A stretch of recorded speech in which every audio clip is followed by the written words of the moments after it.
अस्सलाम वालेकुम मेरे प्यारे बच्चों, आपकी टीचर फ़ातिमा खालिद। आप सब कैसे हैं? मुझे उम्मीद है आप सब खैरियत से होंगे। जी स्टूडेंट्स, आज हम नुक्तों वाले हरूफ के गिर्द दायरा लगाएंगे। जी, ये एक्टिविटी आप मेरे साथ करेंगे। बहुत मज़े की एक्टिविटी है। आप इसी तरह ये अपना पेज प्रिपेयर कर लें। जी स्टूडेंट्स, सबसे पहले आपने मुझे बताना है ये क्या लिखा हुआ है।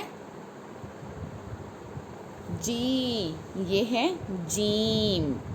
और जीम का कोई नुक्ता होता है? अच्छा, गुड। जी, जीम का एक नुक्ता होता है। कहाँ होता है? जीम के अंदर। जीम का एक नुक्ता होता है जीम के अंदर। आज हम जो एक्टिविटी कर रहे हैं वो है नुक्तों वाले हरूफ के गिर्द दायरा लगाएं। जी स्टूडेंट्स, तो जीम का एक नुक्ता है। फिर उसके अलावा उसके आगे है चे। चे के कितने नुक्ते हैं? जी, चे के 3 नुक्ते होते हैं। कहाँ होते हैं? चे के अंदर। जी, जीम का एक नुक्ता जीम के अंदर और चे के 3 नुक्ते चे के अंदर। तो हमने नुक्तों वाले हरूफ को दायरा लगाना है।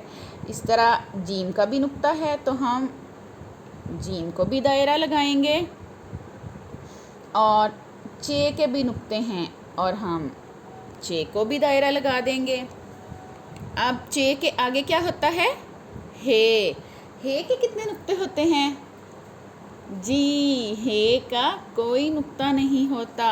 तो क्या हे के गिर्द हम दायरा लगाएंगे? नहीं, क्योंकि हे का कोई नुक्ता नहीं होता, इसलिए हम हे के गिर्द दायरा नहीं लगाएंगे। हमारा जो उन्वान है वो यही है कि नुक्तों वाले हरूफ के गिर्द दायरा लगाएं। और हे के बाद क्या होता है? हे के बाद है, हाँ जी, खे। हम हे लिख के उसके ऊपर एक डॉट लगा देते हैं तो वो क्या बन जाता है? खे।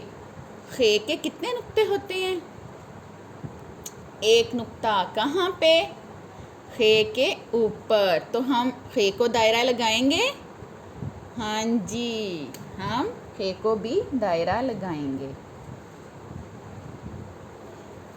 जी, हमारी आज की एक्टिविटी है नुक्तों वाले हरूफ के गिर्द दायरा लगाएं। हमने ये मुकम्मल कर ली। Thank you so much. Allah हाफिज़।